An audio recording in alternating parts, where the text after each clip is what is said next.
Evangelho de João, no capítulo 6, quero convidar os irmãos que possamos abrir a palavra de Deus. Seguimos com as nossas mensagens no Evangelho de João, e eu gostaria de ler esse texto com você, um texto bastante conhecido, um texto que não está não somente registrado no Evangelho de João, mas em Mateus, Marcos, Lucas também, cada um dando um detalhe diferente sobre essa passagem, que é a multiplicação de pães e peixes.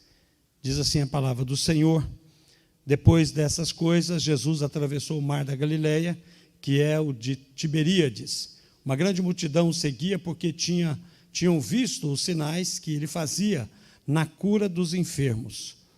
Então Jesus subiu ao monte e sentou-se ali com os seus discípulos. Ora, a Páscoa, a festa dos judeus, estava próxima.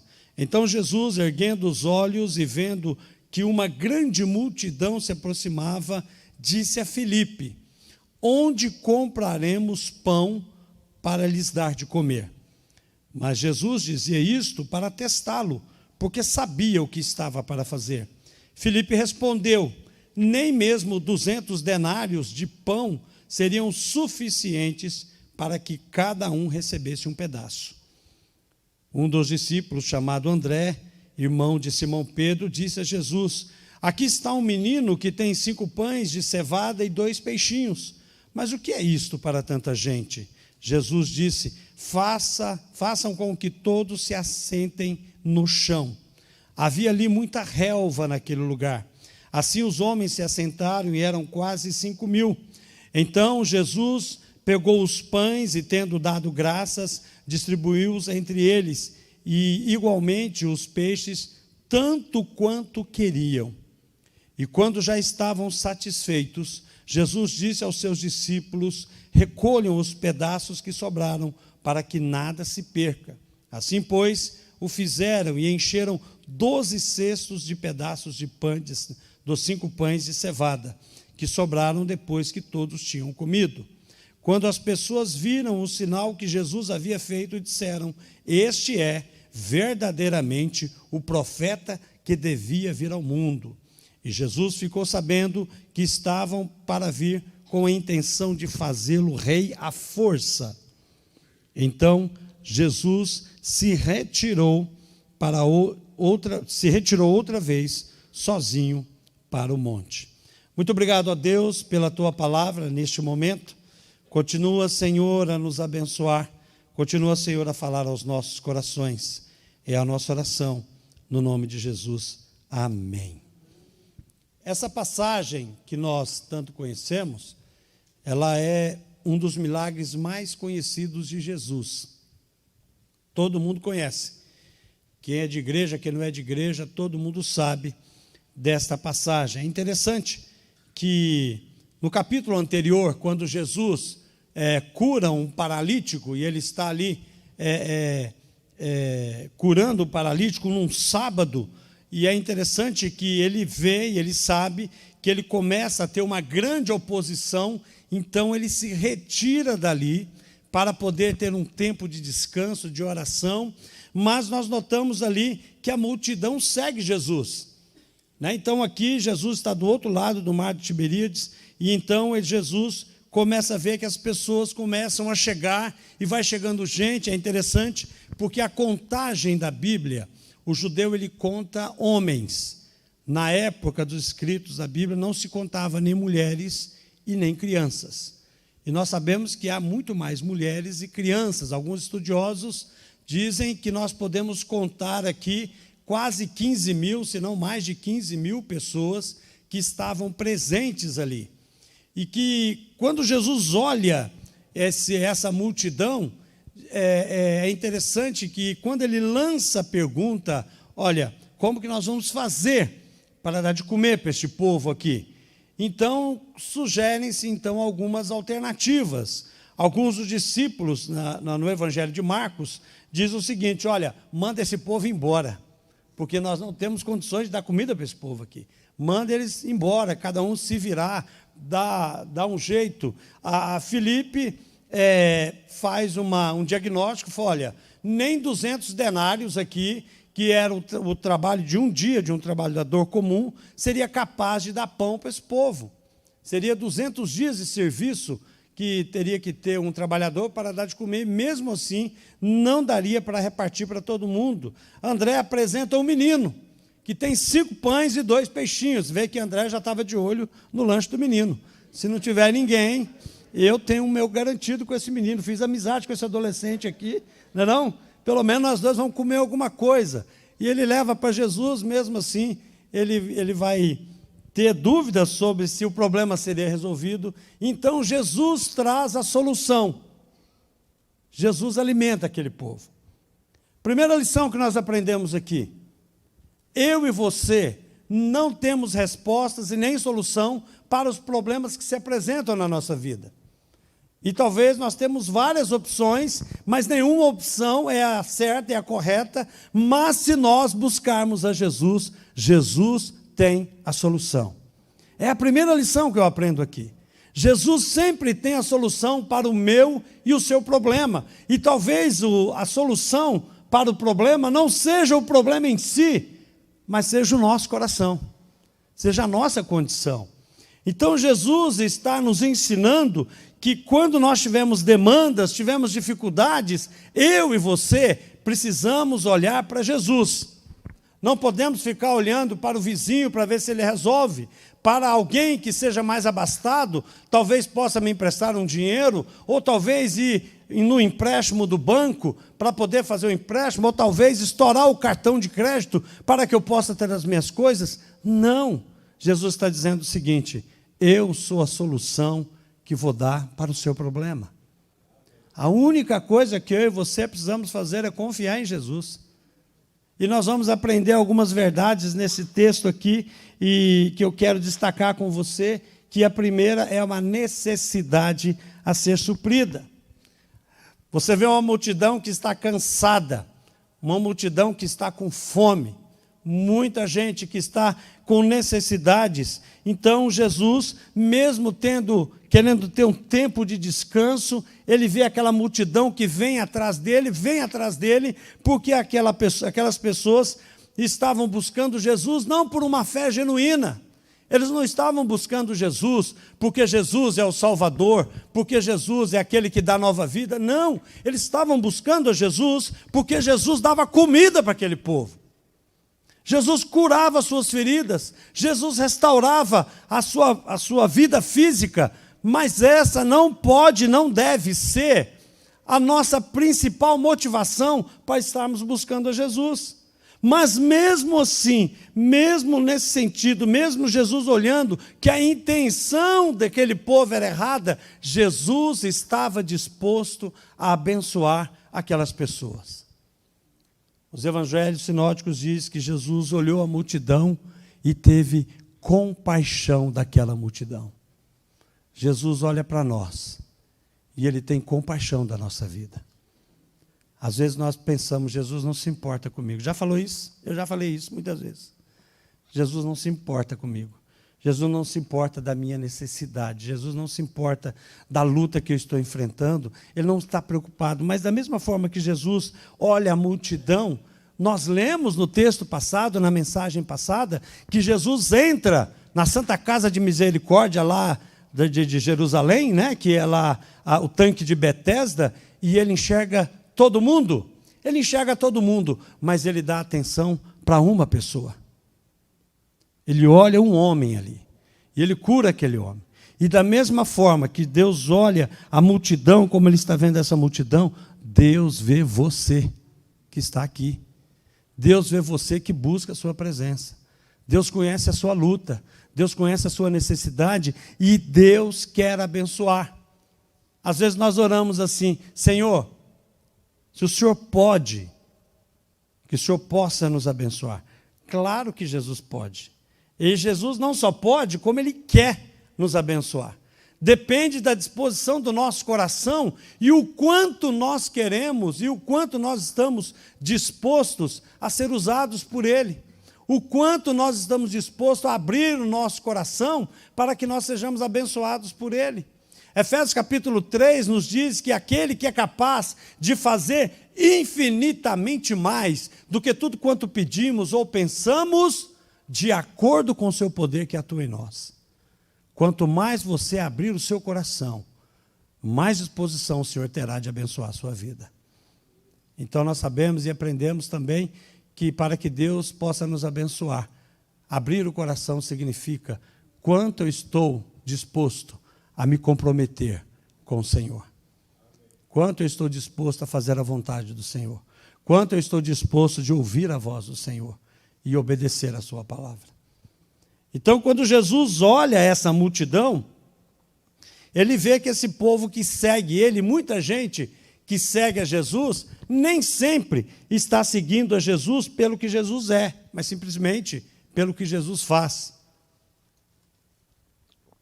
E isso é natural, não era para ser, mas acaba se tornando algo normal, porque desde que o povo saiu de Israel,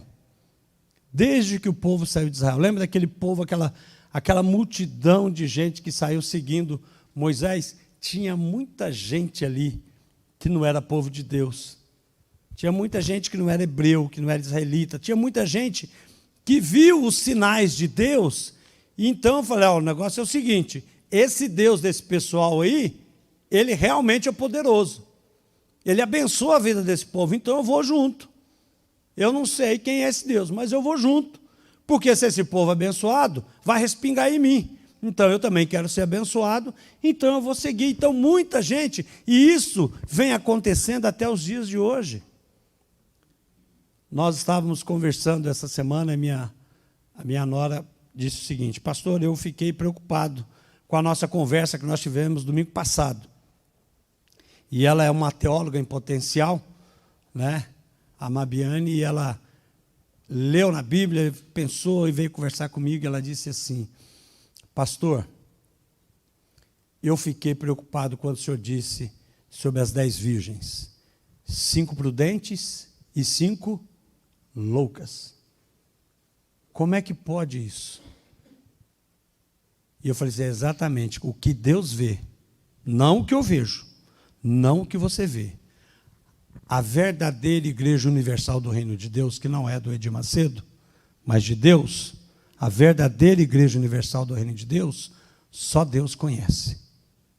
E aquilo que nós vemos, metade não está pronto para subir. Metade do que nós olhamos como igreja, não é igreja de Jesus. Porque na parábola das 10 virgens, quando as 5 prudentes que têm o azeite, e o azeite representa o Espírito Santo em nossa vida, quando as 5 prudentes entram para juntamente com o noivo, a porta se fecha, e as outras vêm batendo, Senhor, abra-nos a porta, o que Jesus diz? Eu não conheço vocês. Não basta conhecer Jesus. Jesus tem que nos conhecer. E ela falou assim, e isso me preocupou. Mas eu falei, note bem, eu não estou dizendo que metade da Bíblia de São Caetano não vai subir, não é isso. Não é a minha visão. Aqui, em nome de Jesus, toda a igreja é a igreja de Jesus, amém? Amém? É isso aí, glória a Deus por isso. Mas na visão de Deus, o que Deus vê, que não é eu que vejo, você que vê, mas Deus é que vê a verdadeira igreja dele, ele sabe quem é e quem não é. Eu não tenho que ficar preocupado se você é, se você não é, eu tenho que preocupar se eu sou, se Jesus me conhece. Mas o que eu quero dizer é que muita gente, desde quando o povo saiu do Egito, muita gente anda com o povo de Deus, porque o povo de Deus é um povo abençoado.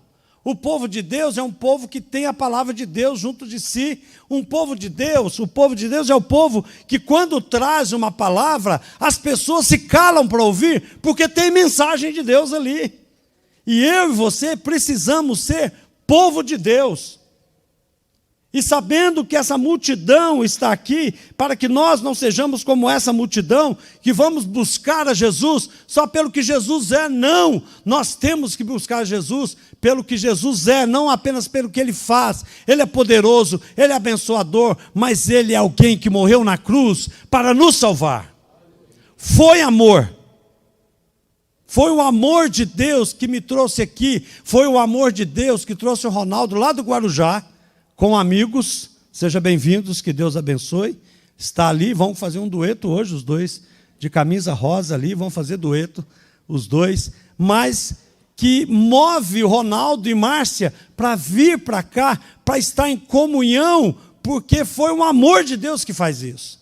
É o amor de Deus que traz você da sua casa aqui, não é você estar com saúde e hoje eu tenho um compromisso, mas um compromisso que eu tenho que cumprir porque eu sou crente ou eu sou filho de crente. Não, você está aqui porque Deus trouxe você e Deus quer abençoar a sua vida nesta manhã.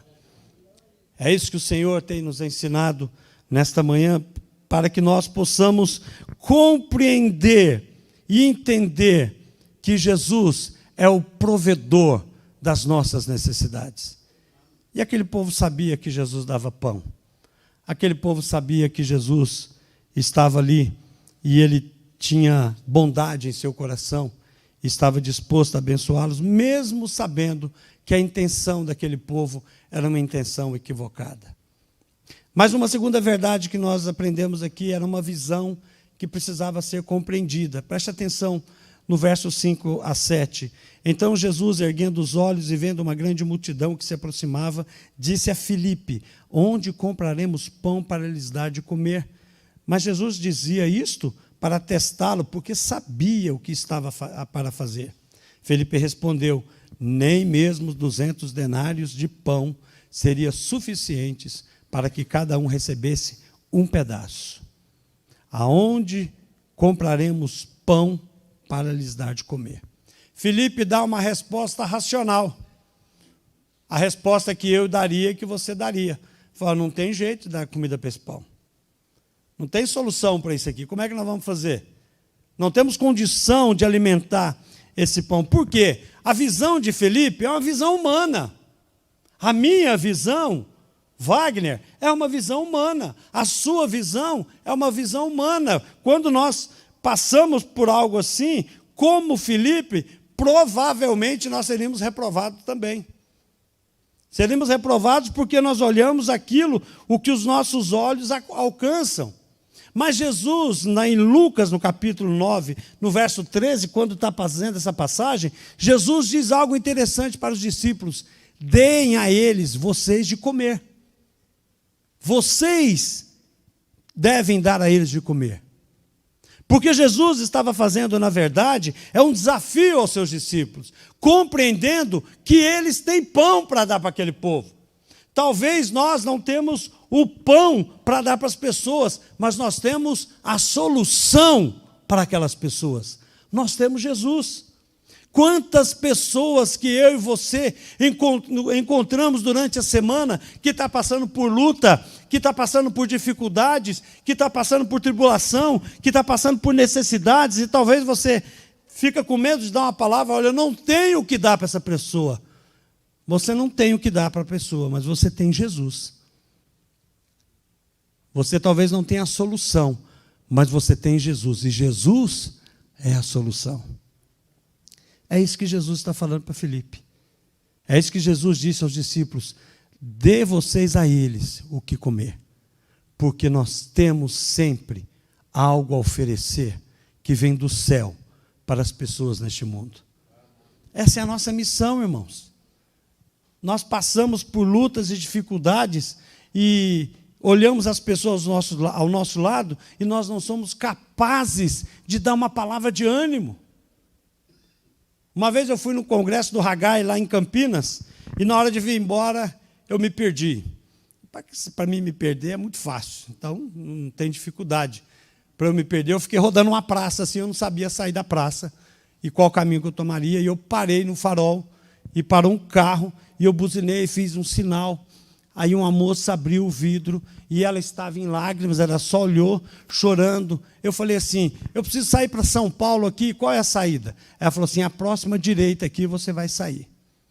Eu falei, obrigado. E ela fechou o vidro e foi embora. E eu fiquei entristecido por ver ela chorando. E eu pensei, puxa vida, ela deve estar passando uma luta muito grande. E o trânsito andou. E eu manobrei o carro, passei por trás do carro dela, parei o meu carro ao lado para entrar no farol. O farol fechou e eu buzinei de novo. Fiz um sinal para ela. O vidro estava fechado, escuro. Ela abaixou o vidro, olhou para mim e eu disse, Jesus ama você e Ele dará a solução para o seu problema. Sabe o que aconteceu? Nada. Ela falou obrigado, fechou o vidro, seguiu o caminho dela e eu segui o meu caminho. Mas eu confio naquilo que a Bíblia diz, que a palavra de Deus nunca volta vazia. Ela cumpre o seu propósito. Nunca deixe de dar uma palavra de Deus a alguém que cruze você. Nunca. Todo mundo que vai lá em casa recebe pelo menos duas coisas. Um cafezinho. Se não tiver café, nós bebemos uma água fria. Né? E uma oração. Porque é importante. É importante nós abençoarmos as vidas das pessoas. Mesmo que você não saiba pregar, mesmo que você não saiba expor o evangelho, precisa aprender. Se não sabe, precisa aprender. Mas você pode orar pelas pessoas. E Filipe, então, vendo a sua limitação humana, disse, olha, pelos cálculos humanos não temos o que fazer. Mas uma dificuldade humana a ser superada é aquilo que André traz também. Um dos discípulos, chamado André, irmão de Simão Pedro, disse a Jesus, aqui está um menino que tem 5 pães de cevada, 2 peixinhos, mas o que é isso para tanta gente? Para mim e para ele dá, mas e o pessoal, como é que faz? Né? Brincadeira, ele não ficou olhando a comida do menino, não. Mas ele também é tomado pela lógica, pela racionalidade. Mas eu quero te dizer uma coisa, quando nós andamos por Jesus, é por isso que o povo de Deus é chamado de louco. Porque quando você anda com Jesus, muitas vezes não tem lógica. Deus manda nós fazermos algumas coisas que não tem lógica, porque andar com Jesus é viver milagres. E quem tem Jesus no coração sabe disso e já vivenciou isso. Já experimentou os milagres do Senhor. E aqui algo interessante é que Jesus, olhando para aquele tanto de pão, 5 pães, 2 peixinhos, os pães, esses pães era pão de cevada, não é o pão comum, é um pão que era mais para os pobres. Eu vou fazer uma comparação, que era o pão do Joaninho. Quem tem dinheiro compra lá na Portuense, que é mais parrudo, mas é bem mais caro. Né? Brincadeiras à parte, que o pessoal aqui do Joaninho não nos escute. Né? Mas era o pão dos pobres. E o peixe também, era um peixe, parecia ser um peixe salgado, seco para poder caminhar. Era o alimento ali, que eles tinham ali. Mas o que é interessante aqui é que quando Jesus chega e olha aquilo lá, Jesus diz o seguinte, ele não diz, talvez, o texto não fala, mas é importante, é suficiente. É suficiente. Jesus, eu não tenho nada. Você tem você. Mas eu não valho nada. Fala a verdade, nós não valemos nada. Nós valemos o inferno. Merecemos o inferno. Mas Jesus diz para nós, é o suficiente. Lembra da mulher, lá com o profeta Eliseu? Não tinha nada. Começou a conversar com o profeta. Ela tinha filhos. Tudo bem que os filhos podiam ser escravizados. Ela tinha uma casa. E ela tinha algumas vasilhas. Deus diz o seguinte, o que você tem é suficiente. Talvez nós olhamos e não temos o que é suficiente, mas apresentamos aquele nada diante de Deus. Senhor, eu não tenho nada, eu estou aqui, eu preciso ser abençoado pelo Senhor, eu preciso da tua graça na minha vida. E a única coisa que Jesus quer é um coração aberto, um coração quebrantado, porque um coração quebrantado e contrito, Deus não despreza. É isso que a palavra nos diz lá em Salmo 51. Mas é interessante que Jesus, olhando ali, tudo bem, nós vamos fazer algo aqui, e Jesus diz o seguinte: manda esse povo se assentar. Se assentar, sim, esse pessoal tem que sentar. O milagre de Deus, ele não vem no meio do tumulto, ele vem no meio da paz e do sossego. Jesus nos salva como um salva-vida, salva alguém que está morrendo afogado. Enquanto aquele camarada está se debatendo, o bombeiro não chega perto, fica nadando em volta dele. Graças a Deus, eu nunca afoguei, porque eu mergulho igual um machado sem cabo, sempre para o fundo, né? Nem boiar eu consigo. E então, quando ele se cansa, normalmente assim, aí o salva-vida vem por trás, pega ele pelo pescoço, e então conduz ele ao salvamento. Sabe por quê que Deus age assim também? Porque Deus quer que eu e você possamos contemplar a sua ação milagrosa na nossa vida. Às vezes nós esgotamos todos os nossos recursos. E quem está aqui sabe o que eu vou dizer. Quem tem experiência com Deus sabe.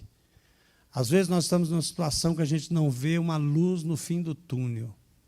Você já passou por isso? Quem já passou por isso? Aí você esgota todos os seus recursos.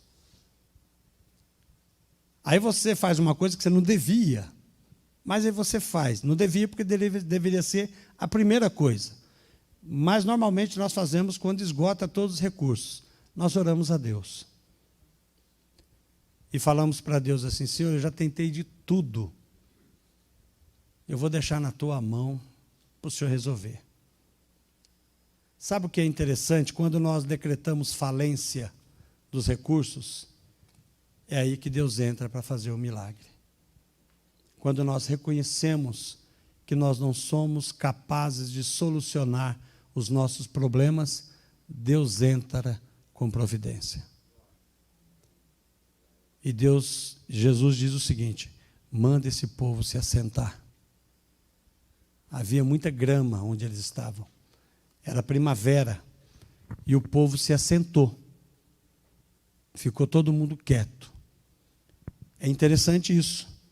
Salmo 46, verso 10 diz, o Senhor dizendo: aquietem-se e saibam que eu sou Deus. Eu não serei exaltado, eu sou exaltado entre as nações. Deus quer que a gente se aquiete. Se aquietar significa também, em outra versão, confiar, ficar firmes naquilo que Deus diz para nós. Descansar no Senhor. Saber que Deus é Deus, Ele é onisciente. Ele tem ciência de tudo que você passa. Ele sabe.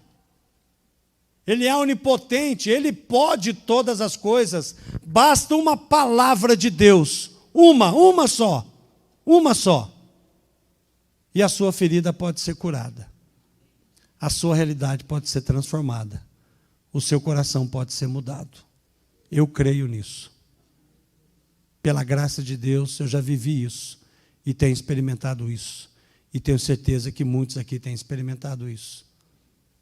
E quando Jesus manda aquele pessoal sentar, se aquietar, Jesus está dizendo: primeiro vamos estabelecer organização nesse negócio aqui que está bagunçado. Esse negócio aqui. Todo mundo se assente, todo mundo fica quietinho. Eu sou Deus, eu sei o que está acontecendo. Papai fica calado, mamãe fica quietinha. Filho, desliga o celular, ouve a minha voz, porque eu estou aqui para te abençoar. E quando nós nos submetemos a Deus, do nada, ou de pouquíssimo recurso, Deus traz pão e peixe para nós. Deus sustenta a nossa vida e supre as nossas necessidades. E Ele faz isso. Eu lembro quando eu cheguei aqui em São Paulo, na década de 90, início da década de 90, nós viemos para cá, Clarete, eu, Israel, estávamos morando numa casa, num apartamento, e eu trabalhava no condomínio, e naquele dia ela falou assim, olha, hoje eu não vou mandar o Israel para a escola, porque não tem nem leite para dar para ele hoje. Nós acabamos de chegar de Goiânia, e estava esperando receber pagamento, né, para poder trazer o recurso para casa, e eu peguei e falei assim, então nós vamos fazer o que o crente tem que fazer. O que é que nós vamos fazer? Pedir para o vizinho? Vamos orar a Deus. E nós oramos a Deus. E quando acabei de orar, falei, fica tranquila, vamos ver o que vai acontecer aí, vamos ver o que nós vamos fazer. E aí eu saí. Quando eu saí, uma senhora lá falou, olha, pastor, não era pastor, nada. Falei assim, olha, senhor Wagner, está tudo certinho para a minha mudança, está tudo certinho, só fica tranquila, quando chegar. Ela falou, você pode subir aqui no apartamento? Cheguei no apartamento, ela estava mudando, e ela disse o seguinte, senhor Wagner, nós estamos mudando para uma casa, que a gente construiu uma casa e tal, e vamos levar as coisas para lá, mas a Eletropaulo ainda não foi lá ligar a energia, e eu não tenho energia lá. E eu tenho algumas coisas na geladeira, olha a mão de Deus. Eu tenho algumas coisas na geladeira que se eu levar para lá vai perder. O senhor não quer levar para sua casa? Falei, mas é claro. Imagina. Aí ela falou assim, eu falei assim, só quer dar na sacolinha? Ela falou, não, pega o carrinho de compra lá embaixo. E eu peguei o carrinho de compra lá da garagem, levei, cheguei lá. Geladeira de rico é outra coisa, né? Abre aquela geladeira assim. Tinha de tudo, irmãos. Tudo. Tudo. Tudo que você pensar que tem numa geladeira, tinha naquela geladeira. E ela despejou tudo no carrinho. Tudo. Eu falei, obrigado. Eu falei, não, o senhor vai lá, esvazia e traz o carrinho de novo. Eu fui lá, quando eu cheguei em casa, a Cláudia falou, que é isso? Eu falei, bênção de Deus. Eu não acreditava, nem você acreditou, mas Deus nos abençoa, mesmo quando a gente é incrédulo. Não é verdade? Porque eu falei para ela assim, vamos esperar, eu vou ver o que eu faço. Faz. Quem sou eu para fazer alguma coisa, Elcio? Né? Nós somos um zero à esquerda, em termos de fé e de potência para fazer alguma coisa. E eu fui lá, levei aquelas coisas, voltei lá no carrinho, ela encheu o carrinho, aí ela abriu a despensa dela, começou a pegar arroz, feijão, óleo, as coisas, né? Leite em caixa. E eu falei para ela assim, dona Alzira, isso aí não precisa de geladeira. Ela falou, não, senhor vai, pode levar, leva, depois a gente faz comprar, pode levar, leva lá. Deus supriu a nossa necessidade. Uma vez o pastor Neto disse para mim, quando eu estava começando o ministério, ele disse assim, nunca peça nada a ninguém, mas quando alguém te der alguma coisa, receba, porque é Deus que está te dando. E foi o que eu fiz. Boa lição, que o pastor Neto está viajando em férias, vamos orar por ele, não fique ligando para ele, deixa ele descansar. Ele precisa descansar, tá bom? Se tiver alguma necessidade, liga para nós aqui, que mesmo nós somos limitados, podemos orar com você, pedir que Deus possa trazer a solução. Mas é isso que Deus faz. Deus traz solução naquilo que não tem solução. E quando Deus abençoa, Ele abençoa mesmo. Ele não deu um pedacinho de pão, não. O texto fala que todo mundo comeu à vontade. Todo mundo comeu à vontade. Todo mundo se fartou. Todo mundo foi abençoado. Mas algo interessante é que também quando termina aquele momento, daquele milagre, Jesus faz o seguinte, recolham as sobras. Nada se desperdice. Por quê? Porque a abastança não dá liberdade para o desperdício. A bênção que Deus nos dá não é para ser negligenciada, não é para ser jogada fora, mas ela é para ser compartilhada com as pessoas. Falando de pão mesmo, eu quero fazer um desafio a você. Eu sei que você faz isso sempre, mas se você puder fazer hoje, talvez comprando um marmitex, ou talvez fazendo na sua casa um almoço, faz um prato, leva para alguém, entra no seu carro com um prato de comida na mão pronto, vê se tem alguém com necessidade, sempre tem. Aqui ficam pessoas, na estação sempre tem alguém com fome. Faça uma boa ação, compartilhe aquilo que Deus tem dado a você. Falando em bênçãos espirituais, aprenda a compartilhar aquilo que Deus faz na sua vida, para que outras pessoas também sejam incentivadas a ter a sua vida também abençoada, a buscarem o Senhor. Você tem um teto para dormir, amém? Você vai almoçar hoje, amém? Vai me convidar para o churrasco, amém? Nós temos que compartilhar. Brincadeira o churrasco, mas você sabe que toda brincadeira tem um fundo de verdade. Mas nós podemos compartilhar aquilo que o Senhor nos dá. É isso que eu quero dizer para você. Não podemos desperdiçar a bênção, desperdiçar o dom que Deus nos dá. Não podemos desperdiçar a vida que o Senhor nos dá. Não desperdice a sua vida fazendo coisas que desagradam a Deus. Aprenda a aproveitar o máximo aquilo que Deus tem para você. A sua família, a sua esposa, o seu esposo, os seus filhos. Aprenda a compartilhar aquilo que Deus tem feito na sua vida.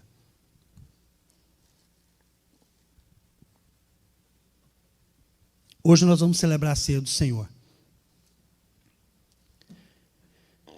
E eu quero perguntar a você, o que você tem feito com a bênção que Deus tem dado na sua vida? Como você está usando aquilo que Deus te dá como um milagre, a sua salvação, a vida que você tem? Como você tem reagido diante deste mundo com aquilo que Deus tem te dado? A última parte desse texto, Jesus está dizendo que nós não podemos desperdiçar as bênçãos que Ele tem nos dado. Se você tem Jesus como Salvador e Senhor da sua vida, Ele quer fazer milagres na sua vida. Ele quer abençoar a sua vida. Se você não tem Jesus como Salvador e Senhor da sua vida, eu quero fazer um convite. Eu não quero dizer para você convidar Jesus, como se Jesus necessitasse. Jesus não precisa de nada. Deus não precisa de mim, Deus não precisa de você, Deus não precisa de nós. O que Deus quer é ter comunhão conosco. Mas se você achar que Jesus precisa de você, você está enganado. Ele é Deus. E Deus se basta. Deus se basta. Mas Ele quer ter comunhão conosco. Agora, para que possamos ter comunhão com Ele, existem algumas condições. Obedecê-lo. Estar disposto a ouvir a sua voz. Vida com Deus. Comunhão com Deus. Fazer a vontade de Deus. Ler a sua palavra. E se dispor a obedecê-lo. Se você estiver disposto a isso, Deus fará milagres na sua vida. Nunca faltará pão. Nunca faltará peixe. Nunca faltará leite. Nunca faltará a presença do Espírito Santo em sua vida. Nunca faltará vida eterna para quem recebe Jesus como Salvador. O que você está fazendo da sua vida? Talvez você pense, meus recursos são limitados. Eu tenho vários tipos de doenças. Eu sou emocionalmente abalado. Eu tenho um físico doente. A minha cabeça tem hora que não funciona. É só a base de remédios. Mesmo a base de remédios, Deus quer abençoar a sua vida. Mesmo sendo muitas vezes escravos de alguma área da sua vida, como por exemplo pornografia. Nós estamos estudando agora, vamos iniciar Cada Homem um Guerreiro, livro 4, que é um livro excepcional para abençoar os homens da nossa igreja, porque tem muita gente escravo da pornografia. Mas mesmo você, tendo essa deficiência, tendo essa dificuldade, Deus quer libertar você. Não há pecado que Deus não possa perdoar. Não há canga que Deus não possa tirar do seu pescoço. Deus pode libertar você, como Ele queria libertar aquele povo. Aquele povo, mais tarde, quando Jesus disse para ele: olha, vocês vêm atrás de mim porque eu dou pão e faço milagre para vocês. Mas quem quiser vir comigo tem que fazer o que eu faço. Muita gente ali foi embora. E quando aquele povo foi embora, Jesus olhou para os seus discípulos e disse: vocês também querem ir embora? Aí Pedro, Pedro é Pedro, né? É 880, né, Tiago? Pedro olha e fala assim: para onde iremos nós? Tu tens as palavras de vida eterna e sabemos que tu és o Cristo vindo de Deus. Jesus pode nos abençoar. Jesus quer nos abençoar. Mas depende do nosso compromisso com Ele. Quando nós celebramos a ceia do Senhor, eu quero convidar os diáconos que possam nos ajudar. Quando celebramos a ceia do Senhor, nós estamos lembrando daquilo que Jesus fez por mim e por você. Ele morreu na cruz. Mas esse mesmo Jesus que morreu na cruz, Ele voltará para nos resgatar. É por isso que, ao celebrarmos a ceia, eu e você temos que ter um olhar para dentro do nosso coração. Temos que nos examinar a nós mesmos e buscar em Deus a restauração, o milagre. Senhor, precisa multiplicar a bênção na minha vida, precisa multiplicar caráter, precisa multiplicar santidade em minha vida. E eu aqui nesta manhã de domingo, eu estou disposto a ser abençoado pelo Senhor, a permitir que o Senhor mude a minha vida, e eu quero fazer isso, Senhor. Em nome de Jesus, eu quero mudança de vida. Eu não quero ser somente a multidão que recebe pão, mas eu quero fazer parte daquele pequeno grupo de discípulos que diz o seguinte: o Senhor tem as palavras de vida eterna e eu quero estar contigo. Se você não tem caminhado com Jesus assim, se disponha nesta manhã. Ao celebrarmos a ceia, ore a Deus. Diga a Deus: Senhor, me perdoe. Tenha misericórdia da minha vida. E que a partir deste compromisso contigo, Senhor, a minha vida possa crescer e eu não venha desperdiçar o milagre que o Senhor fez na minha vida, mas que eu possa compartilhar para que outras pessoas também possam receber a mesma bênção.